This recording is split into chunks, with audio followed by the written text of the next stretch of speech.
অভিশপ্ত কাফন, কালো জাদুর ঘটনা। এর আগে শুনছেন 1 থেকে 3 পর্ব পর্যন্ত।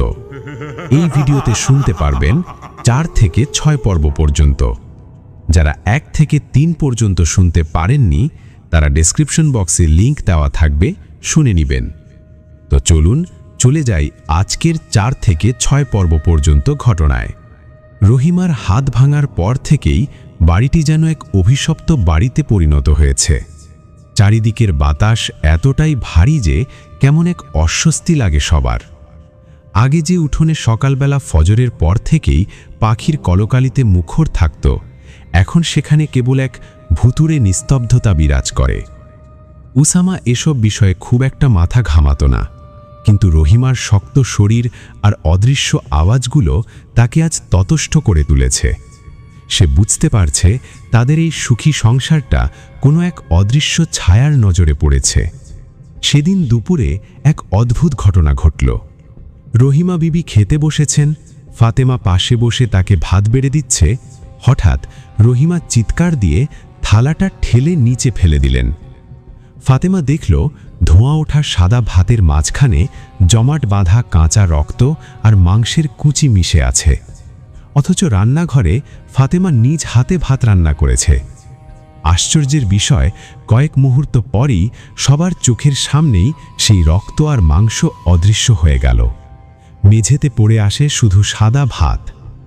রহিমা কেঁদে কেঁদে বললেন, এ ঘরে শয়তান ঢুকেছে বৌমা, আমাদের সাজানো সংসারটাতে কার নজর লাগল? বিকেল গড়াতেই শুরু হলো অন্য উপদ্রব। ফাতেমা উঠোনে বসে চালের ভিতর থেকে ঝিল পরিষ্কার করছিল। হঠাৎ টিনের চালের উপর ঢিল পড়ার শব্দ। ফাতেমা আকাশের দিকে তাকালো একবার। কোথাও পাখি নেই, গাছের পাতাও নড়ছে না, তবু ঢিল পড়ছে টিনের চালে। ফাতেমা উঠোনের মাঝে দাঁড়িয়ে চারপাশ দেখল। আশেপাশে কেউ নেই, কোনো ছোট ছেলের কাজও এটা নয়। তখনই আবার ফাতেমার মাথার ঠিক ওপর দিয়ে কিছু একটা পড়তে যেই অদৃশ্য হয়ে গেল। মাটিতে ঢিল পড়ার শব্দ হলেও কোনো পাথর বা ঢিল চোখে দেখতে গেল না। ফাতেমার সন্দেহ হতেই মাথায় কাপড় দিয়ে আস্তাগফিরুল্লাহ পড়তে পড়তে দ্রুত ঘরের ভিতরে চলে গেল। রান্নার উদ্দেশ্যে রান্নাঘরে গিয়ে ফ্রিজ থেকে মাছ বের করতে যেই দেখল ফ্রিজে রাখা গত রাতের তাজা মাছগুলো পচে কালো হয়ে গেছে। সেই পচা মাছ থেকে যেন কোনো গলিত লাশের গন্ধ বের হচ্ছে। ওই দিন গভীর রাতে রহিমার বাড়িতে নেমে এলো এক বিভীষিকা। ফাতেমা জায়নামাজে বসে আল্লাহু লা ইলাহা ইল্লা হুয়াল হাইয়ুল কাইয়ুম পড়ছে। ঠিক তখনই পাশের ঘর থেকে রহিমার আকাশ ফাটা আর্তচিৎকার ভেসে এলো। আহ বৌমা, উসামা, আমায় বাঁচা বাপ, মরে গেলাম, ওরে বাবারে, ওরে আল্লাহ। ফাতেমা জায়নামাজ থেকে উঠে দৌড় দিল। উসামাও লাঠি হাতে ছুটে এলো। রহিমার ঘরের দরজা খুলতেই এক বিভৎস পচা মাংসের গন্ধ নাকে এসে ঠেকল। এত ভয়াবহ গন্ধ যে উসামা বমি করে দিল। ফাতেমা দেখল ঘরের মাঝখানে জমাট বাঁধা কালচে রঙের কিছু ছায়া দেখা যাচ্ছে। রহিমা বিছানায় কুঁকড়ে কাঁপছেন, তার গলার কাছে যেন কোনো অদৃশ্য হাত চেপে ধরেছে। ফাতেমা জোরে জোরে সূরা নাস পড়তে শুরু করল। বিসমিল্লাহির রহমানির রহিম।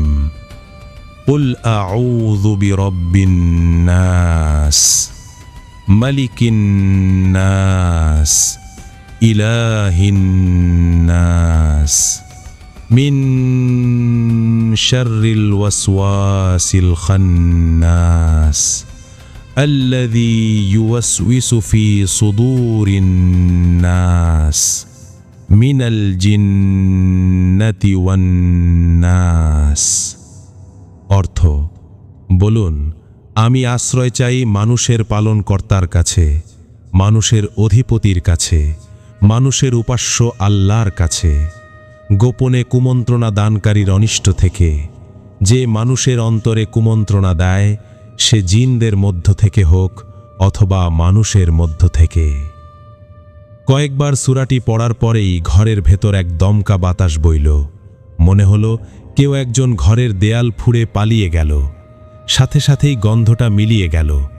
রহিমা হাঁপাতে হাঁপাতে বললেন, কেউ আমার গলা চেপে ধরে বসেছিল। আল্লাহ, তুমি রক্ষা করো। এদিকে হারাধনের আস্তানায় শয়তানি উল্লাস চরমে। কবিরাজ তার সামনে রাখা ছাগলের খুলির ওপর জরিনা আনা কাপড়গুলোর পুরা ছাই ছিটিয়ে দিচ্ছে।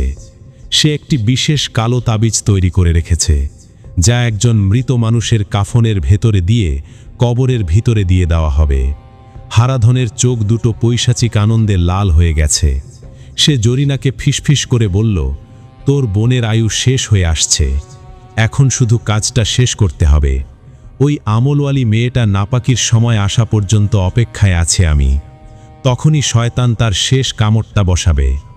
হারাধন দাঁত খিসিয়ে কাকে যেন ডাকল, আসো আমার রক্তপিপাসী বন্ধুরা, ওই ঘরের বাধার প্রাচীর ভেঙে দাও, ওই মেয়েটাকে নিঃশংসভাবে খুবলে খুবলে খাও, ওর পিরিয়ডের রক্তে তোমাদের মুখ লাল করো। এরপর তার কর্কশ হাসিতে বনের অন্ধকার যেন কেঁপে উঠল। পরের রাতেই ফাতেমার মাসিক বা পিরিয়ড শুরু হলো। সে জানে না যে এটাই হারাধনের মোক্ষম সুযোগ। পিরিয়ডের ব্যথায় ক্লান্ত ফাতেমা যখন ঘুমিয়ে পড়ল, স্বপ্নে দেখল এক ছায়াময় বিশালাকার পুরুষ তার বুকে পা দিয়ে দাঁড়িয়ে আছে। সে চিৎকার করে জেগে উঠতেই শুনতে পেল পাশের ঘর থেকে রহিমার আর্তনাদের শব্দ ভেসে আসছে। উসামা ঘরে ঢুকে দেখল রহিমার বিছানার সাদা চাদরটা রক্তে ভিজে গেছে। তার গলা আর মুখে গভীর নখের আঁচড়, যেন কোনো হিংস্র জন্তু তাকে ইচ্ছেমতো খুবলে খুবলে আনন্দ করেছে। বাইরে টিনের চালে তখন বৃষ্টির মতো অদৃশ্য ঢিল পড়ার শব্দ হচ্ছে, আর দূর থেকে যেন ভেসে আসছে কারো বিকট হাসি। ফাতেমা আজ নামাজ নেই, কোরআন পড়া নিষেধ। দোয়া ও কিছু আয়াত পড়তে গিয়েও তার জিভ যেন আটকে যাচ্ছে। অন্ধকার যেন জেকে বসছে তাদের অস্তিত্বের উপর। অসহায় একজন ধর্মপ্রাণ নারী হিসেবে এই সময়টা তার জন্য সবচেয়ে কঠিন, কারণ সে চাইলেও এখন নামাজ বা উচ্চস্বরে তিলাওয়াত করতে পারবে না। সে উসামাকে ডেকে অত্যন্ত গম্ভীর গলায় বলল, হাবি, আজ থেকে 7 দিন একটু তোমার আমল বাড়াতে হবে। শয়তান সব সময় মানুষের নাপাকি বা অপবিত্র অবস্থার সুযোগ খোঁজে। তুমি আজ থেকে আরও বেশি সতর্ক থাকবে, কারণ এমনিতেই মনে হচ্ছে আমরা বড় কোনো বিপদে আছি। উসামা মাথা নাড়িয়ে সম্মতি জানালো, কিন্তু তার চোখে মুখে এক ধরনের ভয় কাজ করছিল। ফাতেমা নিজেকে আজ বড্ড অসহায় মনে করছে। সে বুঝতে পারছে তাদের এই দুর্ভেদ্য দুর্গের প্রধান দেয়াল তার আমল, যা আজ কিছুটা শিথিল হয়ে পড়েছে। সে শাশুড়ি রহিমাকে সাবধান করে দিয়ে বলল, আম্মু, আজ সন্ধ্যের পর থেকে ঘরের বাইরে আসবেন না। কোনো শব্দ বা আর্তনাদ শুনলেও দরজা খুলবেন না। আর আয়াতুল কুরসি 3 কুলের আমল করতে ভুল যেন না হয়। এসব থেকে রক্ষা পেতে এক আমলদার এক রাকির শরণাপন্ন হতে হবে। ভয়ে রহিমা বিবির গলা শুকিয়ে কাঠ হয়ে গেছে। তিনি শুধু বিড়বিড় করে বললেন, তোর উপর ভরসা করে আছি বৌমা, তুই আছিস বলেই তো এই ঘরটা এখনো টিকে আছে। রাত বাড়ার সাথে সাথে চারপাশের পরিবেশ থমথমে হয়ে উঠল। নিঝুম রাতের অন্ধকার যেন গিলে খাচ্ছে রহিমার পুরো বাড়িটাকে। ফাতেমার শরীরটাও আজ অসম্ভব দুর্বল। মাঝরাতে রহিমার ঘর থেকে এক পৈশাচিক চিৎকার ভেসে এলো, আ! উসামা, বৌমা, আমারে খেয়ে ফেললো, কেউ আমারে বাঁচাও! বিকট চিৎকারে উসামা আর ফাতেমার ঘুম ভেঙে গেল। তারা দ্রুত রহিমার রুমে এসে দেখে দরজার পাল্লাটা হা করে খোলা, অথচ সন্ধ্যায় তা ভেতর থেকে বন্ধ করে ঘুমিয়েছিলেন। ঘরের ভেতরে ঢোকা মাত্রই সেই পুরনো পচা লাশের গন্ধটা নাকে ঝাপটা দিল, যা আগের যে কোনো সময়ের চেয়ে কয়েক গুণ বেশি তীব্র। উসামা ঘরের লাইট জ্বালতেই শিউরে উঠল। রহিমা বিবি বিছানায় ছটফট করছেন, তার গায়ের কাপড় ছিঁড়ে ফালি ফালি হয়ে গেছে। সবচেয়ে ভয়াবহ দৃশ্য হল তার শরীর জুড়ে নখের গভীর আঁচড়, যেন কোনো হিংস্র বন্য জন্তু তাকে জ্যান্ত ছিঁড়ে খাওয়ার চেষ্টা করেছে। হাত, পা, বুক, এমনকি গাল থেকেও টাটকা রক্ত গড়িয়ে পড়ছে। রহিমা বিবি কাঁপতে কাঁপতে বললেন, আমি ঘুমাচ্ছিলাম, হঠাৎ অন্ধকার থেকে কে যেন আমার উপর ঝাঁপিয়ে পড়ল। আমি কাউকে দেখি নাই, শুধু অনুভব করলাম বিষাক্ত নখ আমার শরীরে বিঁধছে আর কেউ আমার চামড়া টেনে ছিঁড়ে ফেলছে। এসব দেখে ফাতেমার চোখে পানি চলে এলো। সে উসামাকে চিৎকার করে বলল, হাবি, তুমি উচ্চস্বরে আয়াতুল কুরসি পড়ো। উসামা কাঁপা কাঁপা গলায় আউযু বিল্লাহি মিনাশ শাইতানির রাজিম বলে পড়তে শুরু করতেই সেই অদৃশ্য আক্রমণটা যেন থামল। কিন্তু ঘরের ভেতরের সেই পচা গন্ধটা কিছুটা রয়ে গেল। গভীর রাতে যখন সবাই আতঙ্কিত হয়ে বসে আছে, তখন দরজায় আবার সেই শব্দ, টক টক টক। উসামার রাগে আর ভয়ে চিৎকার করে উঠল, কে বাইরে, কে তুই? কোনো উত্তর নেই, শুধু দরজার ওপাশ থেকে সেই বিকট পৈশাচিক হাসির শব্দ ভেসে আসতে লাগল। ফজরের পর দ্রুত রহিমা বেগমকে হাসপাতালে নিয়ে যাওয়া হলো। আশেপাশের বাড়িঘরের মানুষজন এসব দেখে ভীত হয়ে আছে। কেউ রহিমা বেগমের বাড়িতে ঢুকতে যাচ্ছে না। কেউ কেউ বলছে ওই বাড়িতে শয়তানের নজর পড়েছে, ভালো কবিরাজকে ডেকে আনো। হাসপাতাল থেকে ফেরার পরেও পরবর্তী 3 দিন রহিমা বেগমের অবস্থা ভয়াবহ খারাপ রূপ নিল। শরীরে সেই নখের আঁচড়গুলোতে পুঁজ জমে নীলচে বর্ণ ধারণ করেছে। কোনো ঔষধই কাজে দিচ্ছে না। 3য় দিনের শেষ রাতে রহিমা বিবির বিকট চিৎকারে সারা বাড়ি কেঁপে উঠল। তারপর একসময় চিৎকার থামল, কিন্তু রহিমা বেগম আর চোখ মেললেন না। মাত্র 3 দিনের সীমাহীন কষ্ট সহ্য করে তিনি বিদায় নিলেন পৃথিবী থেকে। তার নিথর দেহের সেই বিভৎস পচা গন্ধটা পাড়া প্রতিবেশীকেও বিরক্ত করে তুলল। আশেপাশের সবাই সেই গন্ধে নাক ছিটকাতে লাগল। জরিনা খবর পেয়েই এসে কান্নায় ভেঙে পড়ল। ফাতেমা এক কোণে দাঁড়িয়ে শান্ত চোখে সব লক্ষ্য করছিল, কিন্তু কেউ জানত না জরিনার চোখে কান্নার বদলে এক ধরনের তৃপ্তির ঝিলিক। লাশ গোসল করানোর সময় জরিনা জেদ ধরে বসল, আমি আমার বোনের শেষ গোসল করাবো, তোরা কেউ বাধা দিস না। ফাতেমা তখন নাপাক থাকায় সে বাধা দিল না। সুযোগ বুঝে জরিনা অত্যন্ত গোপনে কাফনের কাপড়ের ভাঁজে হারাধনের দেওয়া সেই তাবিজ ফাতেমার গলার কাফনের মাঝে লুকিয়ে দিল। কেউ তা জানতে পারল না। দাফন শেষে যখন উসামা ডুকরে ডুকরে কাঁদছিল, ফাতেমা তখন দূরে দাঁড়িয়ে মৌলানা ফয়েজুল্লাহকে ফোন দিল। মৌলানা সব শুনে গম্ভীর স্বরে বললেন, ফাতেমা, পচনটা শুধু লাশে নয়, তোমাদের সংসারেও শুরু হয়েছে। ঠিকানা বলো, আমি ইনশাআল্লাহ রওনা দিচ্ছি। দাফন সেরে বাড়ি ফিরতেই জরিনা দেখল তার নিজের সাজানো পৃথিবীটা বিষাক্ত হয়ে উঠেছে। তার একমাত্র ছেলেটা রাস্তায় হোঁচট খেয়ে হাত ভেঙেছে। স্বামী নেশা করে ফিরে তাকে জানোয়ারের মতো মারধর করল। হাঁড়িতে রাখা টাটকা ভাত পচে নীল হয়ে গেছে। হারাধনের সেই সাবধানবাণী আজ ফলে যাচ্ছে। অন্যের ঘরে আগুন দিতে গিয়ে জরিনা নিজের ঘরে আগুন লাগিয়ে ফেলেছে। হারাধন তখন বটগাছের নিচে বসে বিকট অট্টহাসি হাসছে। তার চোখ এখন আগুনের মতো জ্বলছে। সে জানে কাফনের তাবিজে রহিমা বিবির দেহের পচন বাড়বেই, সাথে সেই পচন এবার উসামার চাকরি আর পুরো পরিবারের অস্তিত্বের ওপর আঘাত হানবে। ফাতেমা কি পারবে এই পৈশাচিক শক্তির সামনে নিজের বিশ্বাস টিকিয়ে রাখতে? বাড়িতে এখনও শোকের মাতম কাটেনি। এরই মধ্যে এক অদ্ভুত স্থবিরতা গ্রাস করেছে উসামাকে। ফাতেমা শোক সামলে নিয়ে উসামাকে অফিসে যাওয়ার তাগিদ দিলেন, কারণ অভাবের সংসারে উপার্জন বন্ধ হলে বিপদ আরও বাড়বে। উসামা অনিচ্ছা সত্ত্বেও অফিসে গেল ঠিকই, কিন্তু তার মনে হচ্ছিল চারপাশের বাতাস খুব ভারী।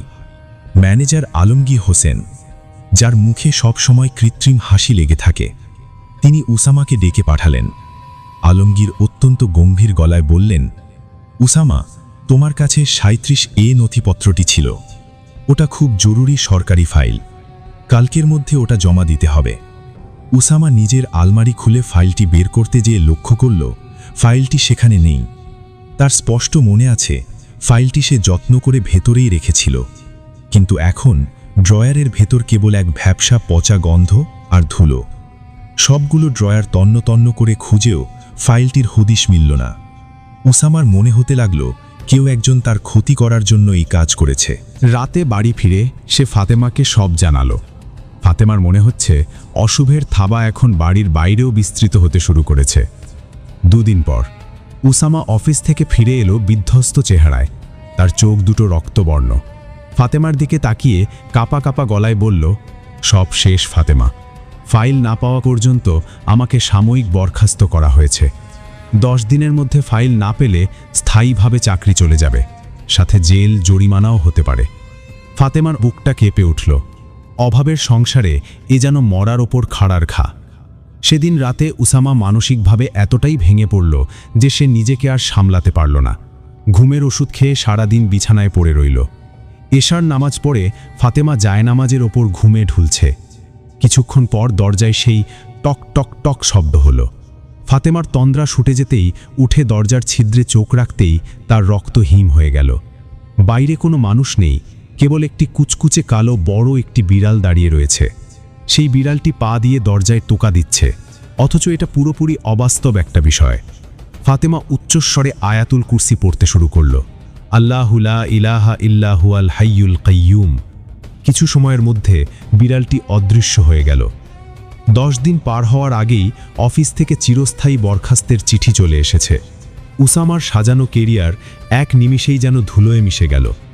বাড়ির ওপর আজ থেকে অভাব আর অন্ধকারের ছায়া যেন আসন গেড়ে বসল। চাকরি যাওয়ার ঠিক 3 দিন পর মধ্যরাতে পুরো গ্রাম যখন নিস্তব্ধ, হঠাৎ উসামার ঘুম ভাঙল অসহ্য এক গরমে। জানালা দিয়ে বাইরে তাকাতেই সে দেখল তাদের গোয়ালঘর দাউ দাউ করে জ্বলছে। আগুনের লেলিহান শিখা আকাশ স্পর্শ করতে চাইছে। উসামা আর ফাতেমা চিৎকার করতে করতে বাইরে ছুটলেন। প্রতিবেশীরা বালতি ভরে ভরে পানি এনে আগুন নেভানোর চেষ্টা করছে, কিন্তু বালতির পানি দিয়ে আগুন নেভানো সম্ভব হলো না। ভেতরে 4টি গরু আর্তনাদ বাতাসকে ভারী করে তুলেছিল। আগুনের তীব্রতা এতই বেশি ছিল, কেউ ভেতরে ঢুকার সাহস পেল না। ঘণ্টাখানেক পর যখন ফায়ার সার্ভিস এলো, ততক্ষণে সব শেষ। গোয়ালঘরটি এখন এক স্তূপ ছাই ছাড়া কিছু না, আর সেই ছাইয়ের স্তূপে পড়ে আছে 4টি গরুর পুড়ে যাওয়া বিভৎস দেহ। উসামা হাউমাউ করে কাঁদতে কাঁদতে অজ্ঞান হয়ে মাটিতে পড়ে গেল। আমার মা গেল, চাকরি গেল, এবার শেষ সম্বলটুকুও পুড়ে ছাই হলো। হে আল্লাহ, কেন এই শাস্তি দিচ্ছ? ফাতেমা নির্বাক হয়ে তাকিয়ে রইল। সে যেন মুখের ভাষা হারিয়ে ফেলেছে। সেই রাতে ফাতেমা বিছানায় যখন বসে রয়েছে, তার কাছে মনে হলো অন্ধকারে কেউ একজন খপ করে হাতটি ধরে ফেলেছে। দৌড়ে আলো জ্বালানোর পর সে দেখল তার হাতে 5টি নখের গভীর কালো আঁচড়, যা থেকে রক্ত চুইয়ে পড়ছে।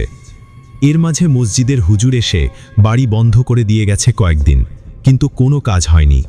পরদিন সকালে উসামা ধ্বংসস্তূপের ওপর বসে তার মায়ের তিলে তিলে গড়া স্বপ্নগুলোকে আজ কয়লা হিসেবে দেখছে। ফাতেমা রান্নাঘরে গিয়ে দেখল আরও বিভৎস দৃশ্য। ফ্রিজ ঠিক থাকলেও ভেতরে রাখা সব খাবার এক রাতেই পচে নষ্ট হয়ে গেছে। পাড়ার কামাল চাচা এসে সাবধান করে দিয়ে গেলেন, উসামা, এটা স্বাভাবিক আগুন না, কেউ তোদের ভিটায় কুফরি করেছে। দুপুরে জোহর নামাজ শেষে মসজিদের হুজুর আবার আসলেন। চারদিকে ঘুরে ভয়ার্ত চোখে উসামাকে বলল, বাবা, তোমার বাড়িতে ভয়াবহ কোনো কুফরি হয়েছে। আমার পক্ষে আর কিছু করা সম্ভব নয়, আমাকে ক্ষমা করো। ভালো একজন হুজুর খুঁজে ব্যবস্থা গ্রহণ করো, বড় দেরি হয়ে গেছে। সেই রাতে ফাতেমা স্বপ্নে দেখল জরিনা খালা একটি বিভৎস মরা ছাগলের মাথা হাতে নিয়ে হাসছে আর বলছে, তোর কলিজা খুব সুন্দর ফাতেমা, ওটা আমি শয়তানকে দেব। ফাতেমা ভয়ে চিৎকার দিয়ে জেগে উঠল। তার পুরো শরীরে যন্ত্রণা হচ্ছে। অশুভ শক্তি যেন এবার সরাসরি তার ওপর আঘাত হানতে শুরু করেছে। মাওলানা ফয়জুল্লাহ আসার আগের রাতটি ছিল উসামা ও ফাতেমার জীবনের সবচেয়ে দীর্ঘ এবং ভয়াবহ রাত। সারা বাড়িতে এক ধরনের অস্বস্তিকর নিস্তব্ধতা। উসামা টর্চ হাতে ঘরের এক কোণে বসে আছে, তার চোখের ঘুম কোথায় যেন হারিয়ে গেছে। ফাতেমা ক্লান্তিতে বিছানায় গা এলিয়ে দিল, কিন্তু তার মন বারবার কু ডাকছিল। মাঝরাতে হঠাৎ ফাতেমার মনে হলো ঘরের তাপমাত্রা যেন বরফের মতো ঠান্ডা হয়ে গেছে। তার শরীর পাথরের মতো স্থির হয়ে আছে। সে চিৎকার করার চেষ্টা করছে, অথচ সে চিৎকার করতে পারছে না।